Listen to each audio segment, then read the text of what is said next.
What's up everyone, my name is Biku and I'm finally here with my review of the Creality LD-002R 3D printer. Yeah, that's right.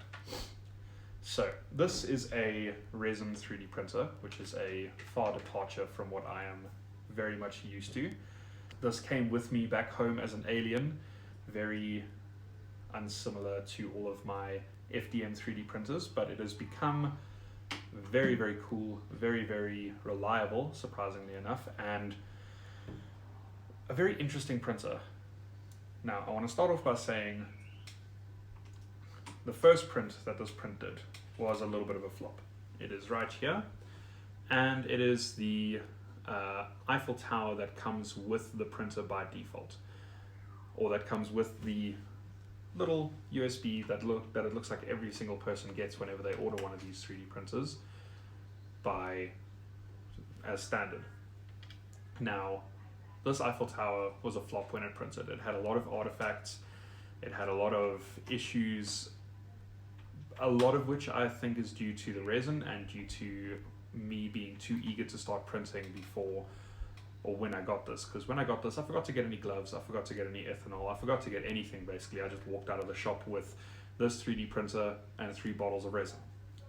Now, as you can see, two of the feet broke off, which is unfortunate, but apart from that there were a lot of little boogers or little print artifacts on the very first print when the print bed was perfectly clean. You can see there's a little bit of a little notch taken out there, another one over there. I think they've broken off now, but there was a couple different little islands. The little fine detail here at the top didn't quite print properly. Some of the rails didn't print properly. There were quite a few issues, and I kind of chalked that up to being, the first print. So after that I was playing around a little bit more. This gray resin, by the way, caused quite a few issues for me. So I printed this little benchy, isn't it adorable? And it's got some good aspects to it. It's also got some bad aspects to it. The nose didn't really print very well, which I wasn't quite expecting, because it's not that it's not that steep of an angle for a resin printer. But overall the detail is very, very good. Also 3D printed this little Mew. It came out okay, although it was around this time. I think this was actually the last print I did with this grey resin. I think that this grey resin needs a lot more tuning and a lot more time per layer done to it than this red resin. And I think what that is because it is opaque. It doesn't let light pass through it as easily.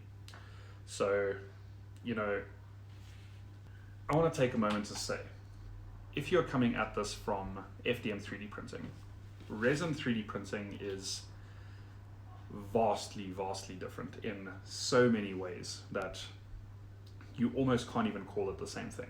So while yes, you do end up with a nice little model of whatever you were designing and or browsing for on Thingiverse, the workflow around it is completely different. And that's due to a few things. One, you're working with a liquid. The resin, if you don't know, is literally it's a liquid that gets hardened via UV light through. This is a DLP resin 3D printer, which uses a LCD screen that lets a UV light shine through in very specific areas. You also get what's called a galvanometer resin 3D printer, which uses basically mirrors to bounce a UV laser around. This is the much more cheaper way of doing it and can give you excellent results, but again, it's very dependent on the printer. You get laser resin 3D printers that I'm sure don't perform as well as this because they're on built as well. It's very dependent on how well the printer's built, but anyway.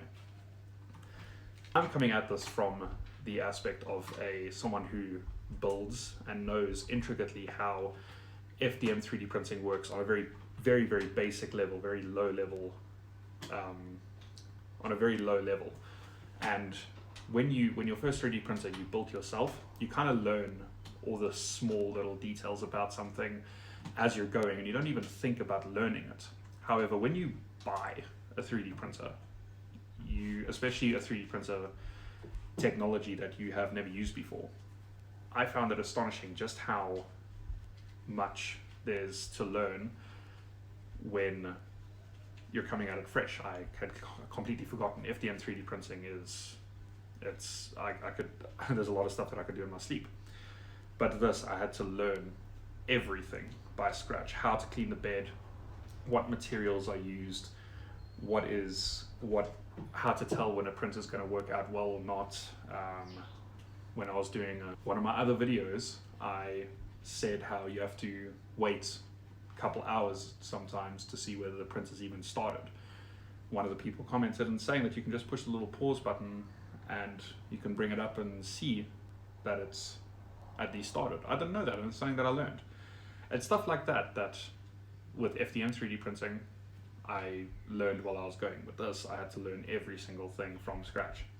But now that I've put a couple hundred hours of 3D printing on this little printer, I've learned most things, and my review of this is a little bit complicated. This is not a professional machine, not at all. This is a hobbyist. This is a pro hobby level machine. This is a machine that you can get very, very accurate, very, very ultra fine detail out of if you put in a lot of extra work that you wouldn't have to do on a professional level machine. However, this doesn't cost nowhere near as much as a professional machine. I could be wrong, but this is the highest, or these kind of machines. I think there's also one by, I forget the brand, I'll put the brand on the screen now. But these machines are kind of you're getting very, very low in price for what you're getting. Now, so this machine, compared to your higher end machines from people like Formbot, which have the Form Labs, which have the Formbot 3D printers, those Resin 3D printers as well, they can print a lot faster. They have systems in the printer that automatically deposit resin as you need. They automatically clean the print bed with every layer just to make sure that no artifacts happen. They can store the resin in the 3D printer so that you don't waste any. There's a lot of things that those printers do. They also lower the bed so that you don't have to raise the print up to lift it off of the layer so that they can print a little bit quicker. This printer has none of that. It is a 100% completely manual resin 3D printer in the sense of the bed is just there. It doesn't move. As it's printing, it lifts off the bed to separate the print from the bed so that it can do another layer. That's it. It doesn't clean the bed. It doesn't know what's on the bed. It doesn't do anything. You can actually, if you're very uncareful with it, you can break the LCD underneath it. As I don't know if you've seen Thomas Sanlander's video where he broke one of his resin 3D printers because he had stuff on the bottom of the bed and tried to lower it with a little stirring bar in the vat and crack the LCD of the printer. You can do stuff like that too. This is so far from a pro level 3D printer that you can get professional level prints out of it, but you have to put a lot more effort into every single print compared to a very professional level 3D printer. But that's fine. This doesn't cost anywhere near a 3D printer like that. This printer cost, I think in American dollars, somewhere around $300, $400. That's budget FDM 3D printer territory. This is a SLA 3D printer, something that was previously thousands and thousands and hundreds of thousands of dollars that you can now buy, and this isn't being marketed for professionals. If you're a professional, you're not going to spend the amount of time needed to get good prints out of one of these. You're going to spend the extra money and have a printer that'll give you good prints off the bat. This is meant for people who want to get into this technology, who want to do very, very fine detail printing, very accurate detail printing, that you just can't do on an FDM 3D printer without spending a crazy amount of money. Now, the quality from this printer can be very good. It can also give errors. Like I said, I started off with this grey resin because I thought it would look a little bit better, and I think it does compared to the red resin that I've got here, but it doesn't print as well, at least from what I've seen. You could probably tweak the settings and get very good prints out of it as well. I just haven't yet because I decided to switch to the red resin, and I haven't switched back to anything else just yet. But the fine detail that you can achieve on this printer is genuinely astonishing. It's something that you can't even get any kind of resemblance to on an FDM 3D printer. I mean, if you had to print this little bench here on an FDM 3D printer, it would probably be a mess. You wouldn't get any of the fine detail out of it. And there it goes. I guess it's now syncing. You know, this is a 3D printed keycap, and it's got a very, very lightly embossed symbol in it that, again, on an FDM 3D printer, unless you are putting in a 0.1 mil nozzle, you can't get that kind of detail out of it, and this just does it. It doesn't even take longer, it doesn't even do anything like that. Prints on this genuinely take a lot quicker compared to an FDM 3D printer as well. Something interesting with this kind of printing is that every single layer takes the same amount of time. So if you wanted to print 10 of these, and they could all fit on the print bed, if you wanted to print 10 little baby Yodas, and they all fit on the print bed at once, it would take the exact same amount of time as if you wanted to print one of them, which is, coming from FDM, crazy. Now, this printer has its shortcomings. Like I said, it's completely manual. It's very easy if you're not paying attention, if you don't keep up cleaning the bed. You can get little artifacts like what happened on Mew's foot over here. You can get artifacts like that if there's little pieces of cured resin in the bed. That can happen. But really, for the price, you're not getting anything similar from anywhere else. I think there is, I know Elegoo also makes a very comparable 3D printer to this. I don't have any experience with it, but from what I've seen, it's very, very similar. You do also get ones that are a little bit cheaper, but they have a lower resolution screen, and from what I can tell, aren't the greatest, but there's that option to you as well. But for this machine, honestly, it's got its pitfalls. It's not perfect. It's difficult to get used. It's a mess. Resin 3D printing is a mess. If you have to get a whole bunch of other stuff. The beds wear out. It's made out of, I think it's FEP is the film that the beds are made out of. They wear out and you have to replace them periodically. Cleaning the resin is a mess. You get it anywhere, and a print, even though a print will only take an hour to 2 hours, you're going to be putting that much time in again to clean and to cure the print. You need a special curing oven, which you can just use like a UV nail curer, which is what I use, or you can just pop it in the sun if it's sunny outside. There's all these things that you just don't get for resin 3D printing. You need to wash and cure, or you need to wash all the prints in isopropyl alcohol, or you can use methylated spirits or ethanol or other kind of, or something else that's similar. There's a whole bunch of other steps. So when you're buying this 3D printer, what you're buying is an awesome 3D printer, but you're also buying a hobby. You're buying something that's going to take, that you're not just going to get usable parts out of. You're buying something that you're going to have to learn, and you're buying something that you're going to have to get good at before you can get good prints out of. But I would recommend it. I would buy it again. I don't think it's a waste of money at all. You know, for the money, there's nothing that's comparable apart from the Elegoo 3D printers.